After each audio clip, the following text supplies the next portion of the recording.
नमस्कार, मैं हूं प्रखर प्रकाश मिश्रा और आप देख रहे हैं फेस टू फेस। हम आज आपकी मुलाकात एक ऐसी शख्सियत से करा रहे हैं जिसकी जिम्मेदारी है कांग्रेस की उपलब्धियों को पूरे देश में पहुंचाना, साथ ही साथ संचार और संवाद में कांग्रेस को भारतीय जनता पार्टी से आगे ले जाना। मैं बात कर रहा हूं कांग्रेस के महासचिव और सांसद पूर्व केंद्रीय मंत्री अजय माकन की, जो हमारे साथ मौजूद हैं। आपका बहुत बहुत स्वागत है अजय जी। ये कितनी बड़ी चुनौती है, सोशल मीडिया की लड़ाई भी लड़नी है, जिस तरीके से नरेंद्र मोदी बार बार कहते हैं, उसको देखते हुए आप क्या मानते हैं कांग्रेस कहां खड़ी और कैसे काउंटर आप करेंगे इसका? मैं ये नहीं समझता कि कोई सोशल मीडिया का इतना बड़ा असर होने वाला है कि कोई हारे हुए जिता करके और जीते हुए को हरा दें। अभी मैं इसका उदाहरण देना चाहता हूँ, जैसे कर्नाटक के चुनाव हुए। वो कर्नाटक के अंदर हमारे 38.2% हमारे वोटर्स कर्नाटक के अंदर अर्बन हैं और देश के सबसे ज़्यादा अर्बनाइज्ड राज्यों में से कर्नाटक है। देश का औसत 31.2 है। बावजूद इसके अपने पूरी की पूरी इस ऑनलाइन आर्मी के साथ में भाजपा के ये जनरल वहां पर गए तो वहां पर तो वो कोई फर्क नहीं डाल पाए, क्योंकि उसमें जाहिर बात यह है कि इनकी ये ऑनलाइन मीडिया के जो सिपाही हैं ये ऑनलाइन ही है और एक एक व्यक्ति ने 100 से ज्यादा अकाउंट बनाए हुए हैं और दिन में जो है वो 100 बार उसमें ट्वीट करते हैं। तो यह लड़ाई जो है, ये नकली जो ऑनलाइन के सिपाही हैं वो चुनाव वाले दिन जो जमीन पे हकीकत में असली में जो सिपाही पोलिंग बूथ पे निकलने वाले उनके सामने कहीं पे भी टिकेंगे नहीं और असली लड़ाई इलेक्शंस के अंदर, चुनाव के अंदर पोलिंग बूथ्स के ऊपर होती है। आपका अभियान क्या है? आपने कहा पान की दुकान से लेके सोशल मीडिया तक कांग्रेस अपनी उपलब्धियों को पहुंचाएगी। आप कहते हैं कि हमने विकास किया है, जबकि बीजेपी कहती है आपने सिर्फ भ्रष्टाचार किया है। देखिए, बीजेपी के 6 साल थे और बीजेपी के 6 साल के अंदर जो है औसतन जो ग्रोथ रेट थी देश का 5% था। हमारे 9 साल के अंदर औसतन देश का ग्रोथ रेट 8.4% रहा है और बावजूद इसके 8.4% रहा है जब पूरे विश्व के अंदर रिसेशन रहा है। हमारा जिस वक्त हम लोग सत्ता के अंदर आए थे 2003-4 में, मैं फूड सब्सिडी बिल एक छोटे से बोलता हूं क्योंकि उससे हम लोग आम लोगों तक के फूड सब्सिडी और फूड सिक्योरिटी की हम बात करते हैं। उस वक्त 25,181 करोड़ रुपए का केवल बजट होता था। आज जब हमारा ये ऑर्डिनेंस हो गया है तो 25,181 करोड़ से बढ़कर के पिछले वर्ष 85,000 करोड़ था, 90,000 अभी बजट में था, 10,000 फालतू था। अब हमारा जब ऑर्डिनेंस पारित हो गया है तो यह बजट बढ़कर के 1,24,723 करोड़ रुपया इसके अंदर जो है हम लोग देंगे। जब हम लोग पावर में आए थे तो उस वक्त प्रति quintal minimum support price rice का, चावल का 640 रुपए प्रति क्विंटल था, जो कि किसानों से हम लोग लेते थे। आज वो 640 रुपए बढ़ करके जो है 1350 रुपए पर क्विंटल हो गया। जब हम गेहूं की बात हम करते हैं, गेहूं का जो है मिनिमम सपोर्ट प्राइस जो है 550 रुपए प्रति क्विंटल था। आज 550 रुपए प्रति क्विंटल बढ़ करके आज उसका 1250 रुपए प्रति क्विंटल हो गया। तो अगर ये ग्रोथ नहीं है, ये किसानों की अगर एम्पावरमेंट नहीं है तो क्या है? पहुंचा दी क्या महंगाई? देखिए, महंगाई जो है हमारी, महंगाई अंतर्राष्ट्रीय लेवल के ऊपर बहुत सारी चीजों से निर्धारित होती है, एक बात। दूसरा, जब लोगों की आय बढ़ी है, हमारी जो है, जिस वक्त हम लोग 6 पे कमीशन हम लोग लेकर के आए हैं, आप किसी भी सरकारी कर्मचारी से आप पूछिए, जब हम 6 पे कमीशन लाए हैं तो हर एक व्यक्ति को कम से कम एरियर्स के अंदर सरकारी कर्मचारियों को 1.5 से 2 लाख रुपया मिला था। जो गरीब से गरीब व्यक्ति है उसको हमने सस्ती दरों के ऊपर उसको हम लोग अनाज सुनिश्चित करा रहे हैं, तो हम लोगों ने उसको महंगाई के असर से दूर हम लोगों ने रख लिया। जो दूसरे हमारे सरकारी कर्मचारी हैं उनको हमने महंगाई के दर को हमने भत्ता बढ़ा करके हम लोगों ने उनको इस दायरे से बाहर रख लिया। सरकारी कर्मचारी कह रहा है कि 70 रुपए की थाली वो खाता था सैटरडे संडे में और 250 की है, लेकिन 550 की उनकी तनख्वाह भी तो सरकारी कर्मचारियों की जब 70 रुपए की थाली खाते थे तो कितनी थी और आज कितनी हो गई है, उनको इस बात को भी सोचना चाहिए। दूसरा, क्या हम लोग भूल गए हैं कि किस प्रकार से वाजपेयी जी के ज़माने में, जब वाजपेयी जी की सरकार थी, सुषमा स्वराज जी यहाँ पे दिल्ली में मुख्यमंत्री थी, किस तरीके से आलू और प्याज का महंगाई का दौर चढ़ा था, जिसके उसके अंदर बह गए। आज की स्थिति यही है। आज टमाटर जो है सेब के भाव में जा रहा है। लेकिन टमाटर अगर ज्यादा है तो ठीक भी हो जाएगा। ये मौसमी है और ये मौसम के आधार के ऊपर ये होता है और ये मौसमी है और ये ठीक हो जाएगा। हम लोगों ने, देखिए, हमारी सरकार ने इन्फ्लेशन को रोकने के लिए हम लोगों ने कोशिश करी है। पिछले साल इन्फ्लेशन जरूर ज्यादा था, अब इन्फ्लेशन हमारे सिंगल डिजिट और कम होता जा रहा है। हमारा फिस्कल डेफिसिट हमारा 5.2% तक हमने रोकने में हम कामयाब हो पाए। अब उसको हम लोगों ने 4.8 तक लेकर के जाना है। तो हमारी अर्थव्यवस्था हमारी सही ढर्रे के ऊपर चल रही है। लेकिन आंकड़े तो ये कहते हैं कि पिछले दशक में सबसे कम रहा है। आपकी अर्थव्यवस्था जहां जीडीपी पहुंची है, इतनी कम कभी नहीं रही। नहीं, अनुमान से भी कम, 5.5। 5.5 एक वर्ष आपको पूरे 9 वर्षों का देना है। और ये 8.4% जो क्यूमुलेटिव एनुअल ग्रोथ रेट हमारी है 8.5% और बीजेपी की 5% है। या आप अगर प्रधानमंत्री जी की स्पीच उठा करके देखें जो उन्होंने पार्लियामेंट में दिया है, ये उसके आंकड़े हैं और बीजेपी ने कभी भी इन आंकड़ों को मना नहीं किया है। अभी इतनी जल्दीबाजी क्यों की आपने? खाद्य सुरक्षा विधेयक लाने में 20 दिन के बाद आपका मानसून सत्र शुरू होना है, इतनी जल्दी क्यों? इतनी जल्दी हम लोगों ने दिसंबर 22, 2011 में इसको हम लोगों ने इंट्रोड्यूस लोकसभा में किया। उसके बाद में 20 मार्च को हम लोगों ने स्टैंडिंग कमेटी से सारी क्लियर करके, कैबिनेट से सब क्लियर करके, हम लोगों ने 20 मार्च को हम लोगों ने पार्लियामेंट में रखा बजट सेशन में कि आप इसको डिस्कस करें और पास करें। कोई ऐसा दिन नहीं जाता था जब लिस्ट हो करके हम लोग उसमें नहीं रखते थे। कोई ऐसा शुक्रवार को बिजनेस एडवाइजरी कमेटी की मीटिंग नहीं होती थी जिसमें हमारे पार्लियामेंट्री अफेयर्स मिनिस्टर ये ना कहते हो कि आप इसको जरा डिस्कशन करने के लिए टाइम दीजिए। लेकिन विपक्ष इसके लिए डिस्कस करने के लिए तैयार नहीं था। ये लोग डिस्कस करके पास नहीं होने दे रहे हैं तो फिर हमारे पास इसके अलावा क्या कर रहे थे? 9 साल नहीं, हमारा जो है 2009 के मैनिफेस्टो में आपने कहा था हमारे 100 दिन के अंदर, और राष्ट्रपति के अभिभाषण में 4 साल का हमारे 4 साल भी देखें। 2009 से हम लोगों के मैनिफेस्टो में था, जून 2009 में राष्ट्रपति ने कहा है कि हम इसको करेंगे। जैसे ही उन्होंने कहा अगले दिन से ही सारी स्टेट गवर्नमेंट्स के साथ में डिस्कशन शुरू हो गया। एक ईजीओएम बना जो उस वक्त तत्कालीन वित्त मंत्री थे, जो आज राष्ट्रपति प्रणब मुखर्जी, उनके नेतृत्व में उन्होंने 11 मीटिंग्स इसके लिए करी, सारी स्टेट गवर्नमेंट्स के साथ में इसमें चर्चा करी।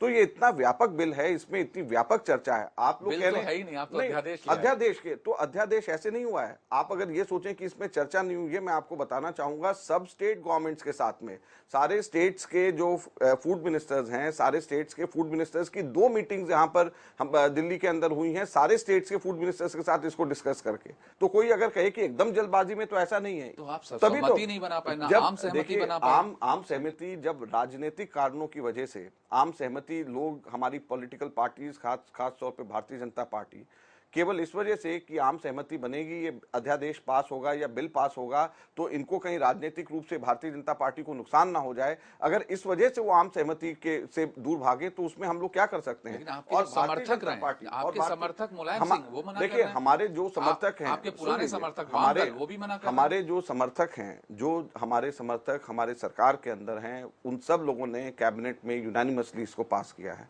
जहां तक कि इस बिल को आगे लोकसभा और राज्यसभा से पास कराने की बात है, हम लेकर के जाएंगे और हमें पूरी उम्मीद है कि ये बिल हमारे लोकसभा और राज्यसभा से पास कराएंगे। बिल तो है ही नहीं। बिल भी है, दोनों चीजें, ऑर्डिनेंस और बिल तक ऑर्डिनेंस दिक्कत ही नहीं। और बिल तक के तो वो डिस्कस ही नहीं होने देते थे। बिल भी हम तैयार थे। वो तो कह रहे थे सुधार के संग आइए, हम तो देखिए अमेंडमेंट तो कभी भी मूव नहीं हुआ। ये कहना कि अमेंडमेंट अब मूव कर दे अमेंडमेंट। भारतीय जनता पार्टी इतनी अग्रेसिव ऑपोजिशन पार्टी है कि वो अपने अग्रेशन के अंदर नेशनल इंटरेस्ट को भूल जाते हैं। पिछले साल का मॉनसून सेशन सारा खराब हो गया, इस साल का बजट सेशन उन्होंने सारा खराब कर दिया। क्या इस चीज की गारंटी है कि वो आगे का जो है मॉनसून सेशन चले? आप एक चुनी हुई सरकार है, चुना हुआ विपक्ष आपके सामने है जिसको जनता भेजती है। आप लोकतांत्रिक जितनी भी परंपराएं उनकी हत्या कर रहे हैं। क्या बात कर रहे हैं? ऑर्डिनेंस क्या, हम लोग ऑर्डिनेंस जो हमारा है, ऑर्डिनेंस हम कॉन्स्टिट्यूशनली हम लेकर के आ रहे हैं, वो हत्या कहां से होगी?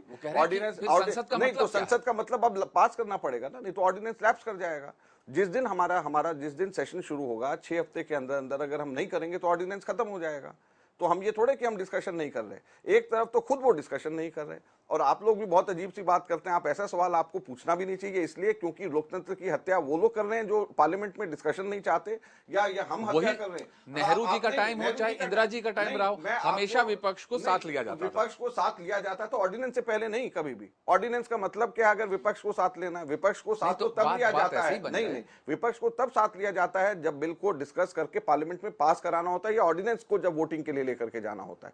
कभी भी नहीं, ऑर्डिनेंस से पहले कभी भी जो है कंसेंसस की चर्चा की कभी व्यवस्था नहीं रही, कोई परंपरा नहीं रही। खास तौर पर जब तक नीतीश कुमार थे बीजेपी के साथ, आप उनसे परहेज करते थे, बीजेपी से उनका दामन छूटा, वो आपके दोस्त हो जाते हैं और लालू भी आपके दोस्त हैं। इन दोनों को आप कैसे साधेंगे? बड़ी सीधी सी बात है, हम लोगों की कभी भी भारतीय जनता पार्टी के साथ में जिन लोगों का रिश्ता रहा है, हमारा उनके साथ रिश्ता नहीं रह सकता है। तो ये कभी भी नहीं हो सकता कि कोई एक पार्टी का भारतीय जनता पार्टी से संबंध है और वो हमारे साथ भी संबंध रहे, तो ऐसा कभी भी नहीं हो सकता है, ना पहले हुआ है। अब नीतीश कुमार जी के साथ में हम लोगों ने उनकी सरकार को समर्थन दिया बिहार के अंदर, जिस वक्त उनको वोट ऑफ कॉन्फिडेंस चाहिए था, और उसके पीछे कारण ये था कि हम लोग कम्युनल फोर्सेस को हम लोग वहाँ पे बिहार के अंदर नहीं आने देना चाहते थे, हम लोग लाइक माइंडेड पार्टीज को सपोर्ट करना चाहते थे, तो हम लोगों ने किया। और आपके संग लालू भी हैं, आप कैसे संभालेंगे? जैसे आपने उत्तर प्रदेश के अंदर मुलायम सिंह और मायावती को एक नाव में बैठा रखा है, वही स्थिति कुछ दिखेगी वहां? देखिए, हम लोग लाइक माइंडेड पार्टीज को कांग्रेस हमेशा अपने साथ में लेकर के चलना चाहती है। जहाँ तक कि अलायंसेस का सवाल है, वो समय आने के ऊपर हमारे के एंटनी साहब की कमेटी है, वो इस चीज़ का फैसला करेगी कि किसके साथ में अलायंस करना है, और Congress party like minded parties के साथ अलायंस करेगी। बड़ा सपना देखा जा रहा है कांग्रेस के अंदर, माना जाता है आप राहुल गांधी के सबसे करीब हैं। कैसे, जब आप चुनाव में जाएंगे, कांग्रेस के लिए वो 3 चीज कौन सी होंगी जो जीवन दायने का काम करेंगी और प्राण फूकेंगी, और जो आप सब सपना देख रहे हैं कि राहुल गांधी प्रधानमंत्री हों, आप जनता के पास क्या 3 चीजें लेके जा रहे हैं? हम कह रहे हैं कि भारत का लगातार विकास हुआ है, और हम लोगों ने इस ऐसा विकास देखा है जहां पर बगैर सांप्रदायिकता या जाति के आधार के ऊपर हमारा देश बटा नहीं है। हमारा देश लगातार एक मुश्त पूरे सबके सब लोग मिल करके एकता के साथ में आगे चले। बावजूद इसके कि विश्व के अंदर रिसेशन हो रहा था, हमारा देश लगातार आगे बढ़ रहा था। हमारे लिए इससे बड़ा एक कोई भी नहीं हो सकता कि हम लोगों ने अपने देश को, हम लोगों ने अंतर्राष्ट्रीय स्तर के ऊपर एक हम लोगों ने नक्शे पे हम लोग लेकर के आए हैं। फिर अगर सोशल वेलफेयर की स्कीम्स को अगर देखा जाए, तो हमारे देश के अंदर हम लोगों ने मनरेगा लेकर के आए, हम लोग किसानों के लिए लोन माफ़ी का हम लोग लेकर के आए, हम लोगों के लिए ये फूड सिक्योरिटी बिल हम लोगों के लिए लेकर के आए। जो लोग करप्शन की बात करते हैं, उनको हम याद दिलाना चाहेंगे कि आरटीआई का औजार करप्शन से लड़ने का, यह भी कांग्रेस पार्टी की देन है। तो ये बड़ा अहम मुद्दा आपने छुआ है। मैं आपको बता रहा हूँ ये कि जो लोग ये कहते हैं कि करप्शन की बात करते हैं, तो करप्शन को उजागर करने में 2 चीज़ों का, अगर हर जो भी करप्शन का केस आया है वो केवल 2 चीज़ों से उजागर हुआ है, एक आरटीआई से और एक सीएजी की रिपोर्ट से। वो सीएजी जिस विनोद राय जिसकी रिपोर्ट को ये लोग बार बार दिखाते हैं, वो विनोद राय भी इसी भारत कांग्रेस पार्टी यूपीए के अपॉइंटी भारत सरकार के सीएजी थे। तो कभी भी कांग्रेस पार्टी, अब बीजेपी ये तो कह देती है कि सीबीआई के डायरेक्टर ये अपना बना लेते हैं, और जब वो डायरेक्टर उनके मन मुताबिक कोई उनको अच्छा लगता है, कोई काम हुआ तो उसकी तारीफ भी कर देते हैं।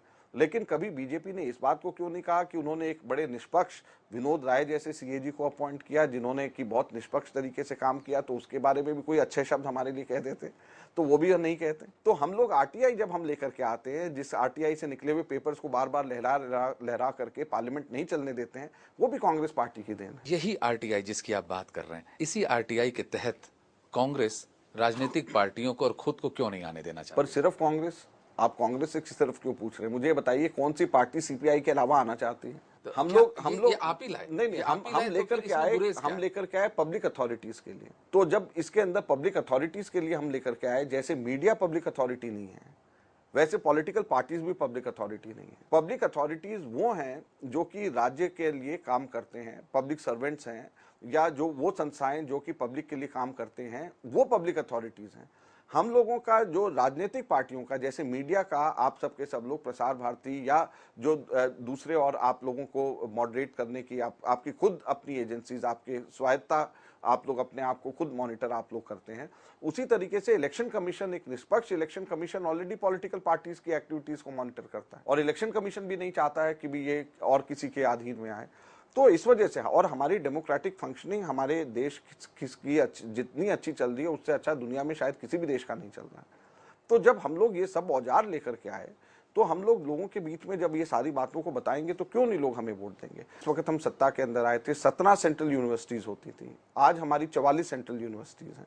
जिस वक्त हम पावर में आए थे, 10वें पंचवर्षीय योजना के अंदर 43,000 करोड़ रुपया केवल हमारे एजुकेशन के अंदर हमारा खर्चा होता था, हमारा प्लान आउटले था, पूरा खर्चा हुआ है। आज 3,60,000 का 12वीं पंचवर्षीय योजना का हमारा फाइनेंशियल आउटले, हमारा एजुकेशन अकेले के ऊपर हमारा खर्चा जो भारत सरकार करेगी। उस वक्त 6 IIT सिर्फ हमारे होते थे, आज 13 IITs हमारे देश में है।